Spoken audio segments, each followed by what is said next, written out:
Hola, bienvenidos y bienvenidas a una nueva entrega de BTV al Día. Vamos a repasar lo mejor de esta semana en materia informativa. Esta semana también empezó con alguna polémica en lo que tiene que ver a juegos de agua en el Parque Villa Dolores, porque madres denunciaron que sus hijos se enfermaron por el contacto con el agua estancada. Esto generó una investigación de urgencia de la intendenta Carolina Cose. Un grupo de madres denunció que sus hijos contrajeron vómitos y diarrea luego de bañarse en un juego de agua en el Parque Villa Dolores. Desde la Intendencia de Montevideo reconocieron que hubo un desperfecto técnico y aseguran que el problema fue subsanado.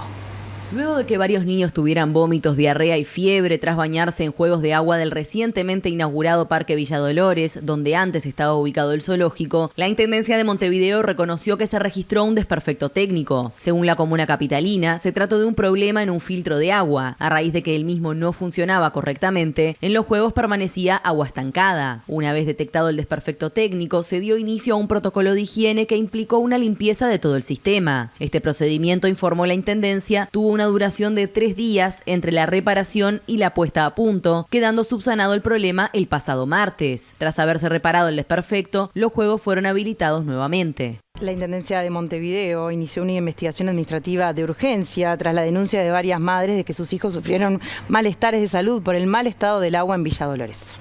Tuvimos noticia de que había mal olor en uno de los juegos, el juego de agua. Inmediatamente se procedió al cierre y se envió personal técnico. Está subsanado el tema. Ese es un primer tema que me parece importante aclararle a la ciudadanía. Y está subsanado el tema y estamos llevando adelante una investigación administrativa de urgencia para, dilucidar las causas y tomar las medidas institucionales que tengamos que tomar. Ya entonces, afectación ninguna, los juegos son absolutamente seguros. Sí. Sobre este tema, la pediatra Catalina Pires recomendó que los niños no se bañen en agua estancada y señaló que esta es una época con muchos casos de diarrea. Hay muchísimas condiciones que pueden dar diarrea porque el agua esté contaminada, muchas, ¿no? Desde algo tan simple como que el agua esté contaminada por norovirus o rotavirus, que eso existe, ¿no? Y se causan por beber agua o por estar en el agua así. Pero después hay toxinas, bacterias, no sé el caso en esta situación cuál fue, pero lo que uno recomendaría o la situación en la que uno no debe incurrir es en bañarse en aguas que están estancadas, si son niños que tienen la posibilidad de ingerir el agua, porque la transmisión es porque seguramente habría una contaminación, sea de bacterias, incluso virus o toxinas, y no sé específicamente allí qué pasó, pero sí estamos pasando por una época de alta consulta, sí, por diarrea, que son en su mayoría virales, en su mayoría son norovirus y rotavirus, la mayoría son. Y hay que también las medidas de agua potable, alimentos bien con buena cocción, el lavado de manos, esas cuestiones de higiene, porque hay muchos casos, de eso sí hay muchos casos.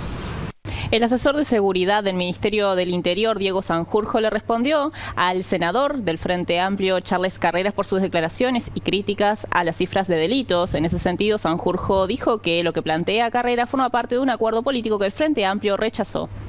Las polémicas por las cifras de denuncias de delitos anunciadas por el Ministerio del Interior siguen resonando en el ámbito político. Este nuevo episodio fue protagonizado por el asesor de seguridad Diego Sanjurjo, quien le respondió en su cuenta de X al senador del Frente Amplio Charles Carreras. El legislador de la oposición afirmó el pasado lunes que tenía dudas sobre las cifras anunciadas y dijo que este tema debería pasar a manos del Instituto Nacional de Estadística. Nosotros, una de las medidas que propusieron estas autoridades del Ministerio del Interior cuando estuvimos dialogando el año pasado justamente es que el tema del observatorio tiene que salir de la órbita del Ministerio del Interior. Yo la comparto. Yo creo que el observatorio tiene que estar en la órbita del Instituto Nacional de Estadística, que eso nos daría garantías a todos, porque hay algo en Uruguay que no tenemos dudas y no discutimos, son las cifras de estadísticas del Instituto Nacional de Estadística. En este sentido, Sanjurjo explicó que el Ministerio del Interior viene trabajando desde hace varios meses con el INE en la implementación de encuestas de victimización y de un acuerdo de asistencia técnica para la mejora de las estadísticas criminales. criminales. Según el asesor de seguridad, esto da pie a que las estadísticas criminales pasen a ser eventualmente competencia del INE. Estas medidas forman parte de las 16 que componen la estrategia de seguridad integral y preventiva y fueron discutidas durante 7 meses en la mesa interpartidaria, que concluyó con el rechazo explícito del Frente Amplio, escribió Sanjurjo, quien finalizó su publicación sosteniendo que el Frente Amplio está a tiempo de sumarse al acuerdo. Los números en lo que hace a rapiñas y a hurto han mejorado sensiblemente.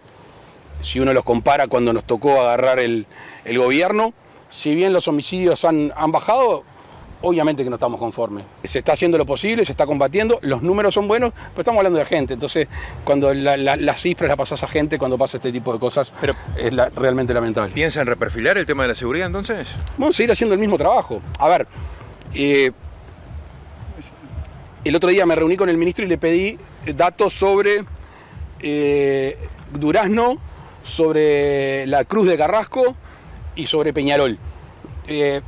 Recordarán ustedes, lo han informado, que fueron lugares que tuvieron un empuje importante de violencia. Bueno, una vez que se interviene en esos lugares, la pelea entre bandas, etcétera, etcétera, hay que ver cómo queda el barrio después. Aquí en nuestro país el PIT-CNT se movilizó frente a la sede de la Embajada de Argentina en apoyo al paro nacional de trabajadores realizado en el vecino país. Manifestamos nuestra profunda preocupación ante la situación que atraviesa Argentina. Desde su asunción el pasado 10 de diciembre, el gobierno del presidente Javier Milei ha promovido varias medidas que generan profundos perjuicios al pueblo argentino y sus trabajadoras y trabajadores, a sus organizaciones y movimientos sociales. Respaldamos el paro nacional convocado por las centrales sindicales argentinas. Algunas de las medidas del DNU 7023 que afectan de manera sumamente negativa a los trabajadores y trabajadoras son: impone fuertes límites al ejercicio del derecho de huelga y a la realización de asambleas sindicales. En Argentina viven muchos uruguayos y además, en la medida que estas leyes son de desregulación laboral, son antidemocráticas, limitan el ejercicio de los derechos y las libertades democráticas, están perforando la normativa del laboral del Mercosur y se presta también para mecanismos de competencia desleal. Nosotros respetamos a rajatabla el derecho de autodeterminación de los pueblos, pero hay una normativa internacional de la OIT y hay códigos laborales del Mercosur que no se pueden violar. Aquí se establece que si se juntan 3 personas en la calle ya es casi un delito. Aquí aumenta el periodo de prueba de 3 a 8 meses. Aquí casi se elimina la indemnización por despido. Aquí una empresa que trabaja ilegal no debe pagar multas, digamos, y por tanto hay un desbalanceo absoluto a favor del gran capital concentrado y transnacional y en desmedro de los trabajadores. El movimiento obrero uruguayo, frente al hecho de que las centrales argentinas paran, porque esta es una acción de solidaridad, no puede ser otra cosa que solidario con la clase obrera argentina. El ministro de Trabajo, Pablo Mieres, se preguntó si el PIT-CNT haría una movilización en defensa de los trabajadores de otros países en donde también hay denuncia de libertades sindicales, es decir, si se movilizarán por trabajadores de Venezuela o Cuba, por ejemplo. Está en su derecho, o sea, nosotros miramos esto con cierta distancia. Si se me permite un comentario, diría, bueno, no hemos visto similares demostraciones con respecto a otros países donde hay afectación de los derechos de los trabajadores y de los derechos políticos y civiles de los ciudadanos. Pero bueno, esas son cuestiones ideológicas que todos sabemos que predominan en el PIT-CNT y que hacen que no haya una mirada, yo diría, equilibrada sobre lo que pasa en cada país. En el próximo bloque vamos a hablar sobre un importante acuerdo alcanzado entre los cancilleres de Uruguay y de Argentina.